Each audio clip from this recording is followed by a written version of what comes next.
Hey guys, welcome to Boxing Squared for boxing news and views from around the internet. Well, Joseph Parker wins a majority decision over Hughie Fury in Manchester to retain his WBO heavyweight championship belt. In controversial fashion, I might add. While I'm still in shock, I really am. Not only did Parker win, two of the judges scored the bout 118 to 110. Meaning they gave Joseph Parker 10 clear rounds. I can't actually believe it. I thought Fury boxed well enough for at least a draw, if not better.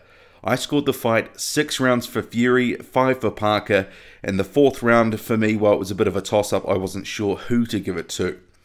I thought Fury did clearly win the first 3 rounds, but even then, if you turn over a couple of my rounds on my card, it doesn't come anywhere close to being 118 to 110.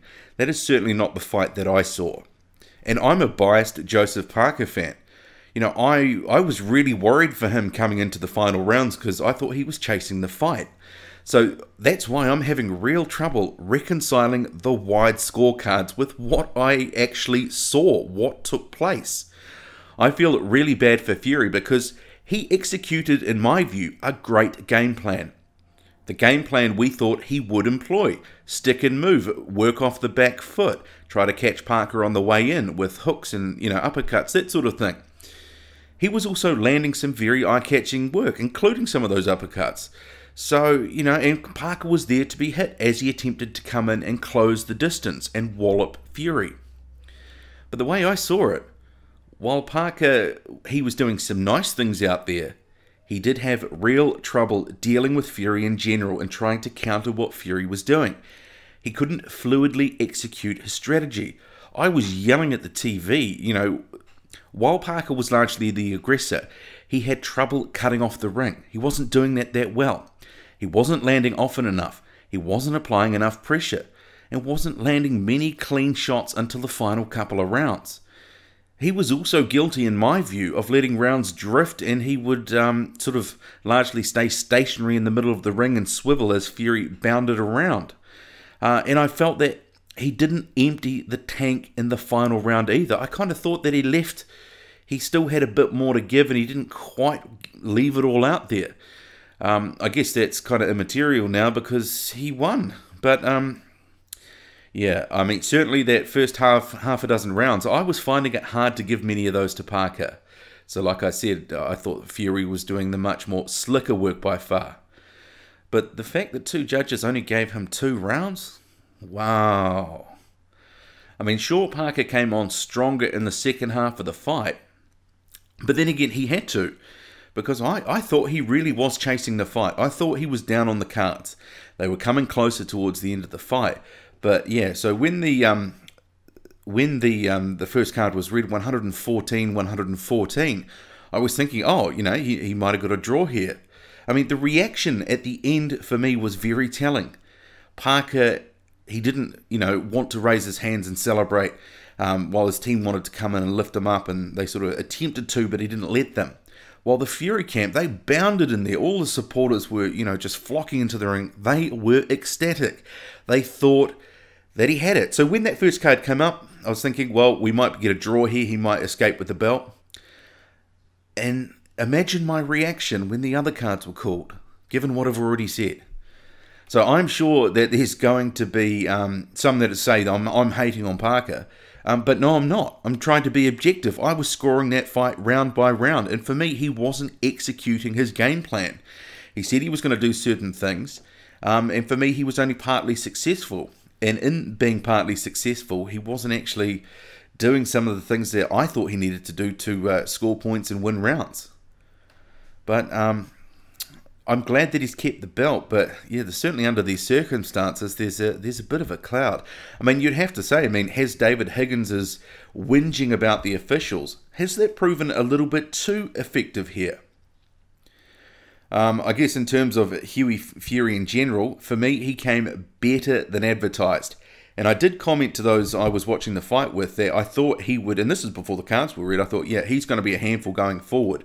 And he will be, but it'll just be without the belt. I really hope Parker and co can get out of Manchester alive, because boy, I'm sure this is going to rage on for days. And the Fury family and the wider community, I'm sure they'll rightly be raising some questions about the result. I'm actually still a little shocked, as you can probably tell. The counterpoint to all this is, though, that while Parker may not have been doing enough, or what he said he was going to do, was Fury doing enough? Clearly the judges didn't think so. They obviously favoured Parker and his aggression and coming in and that sort of thing. But yeah, only to give him 2 rounds? Wow. And judging by the reaction on social media, I'm not a man alone on this one either. I mean, others are just as surprised by the result. The fact the scorecards from these 2 judges were so wide, and there was 2 of them, it does give the result some more credibility. If it had just been 1 card, you could kind of say, well, that's a rogue card, that's kind of Adelaide birdish. But the fact that it was 2 different judges, I mean, yeah, I just didn't see it the way that they did. Some will be saying this is the latest black eye for boxing in general. I think on that result, and here's the sort of looking forward part, other heavyweights in the division will be looking at Joseph Parker as food and someone that they can take a belt from.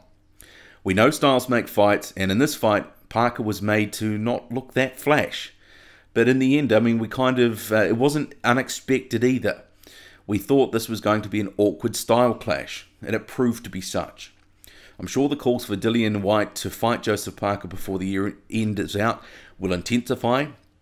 I'm not sure many fans will think on the basis of this performance that Parker is ready for Joshua, and I'm sure many would favour Whyte versus Parker. But the key thing for Parker is he moves on, he keeps the belt, and that's the main thing really for him and his team. He moves on. His profile will be up, and that's not a bad thing, and he says he's going to stay in Britain and keep campaigning, but his profile is also up partly for the wrong reason. I really do hope to see him again, and hopefully it's not in such controversial fashion. I'd love to see it against Dillian Whyte, but we shall see.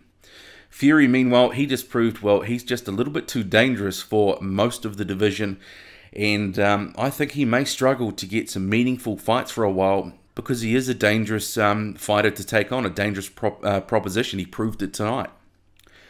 I wish him well, and I will be watching with interest now how the fallout sort of develops in the next couple of days from this controversial fight. What do you make of it? Your thoughts, please. Drop a comment loud and often. That's it from me. Hit like, subscribe. Follow me on Twitter, boxing_squared. I'm out.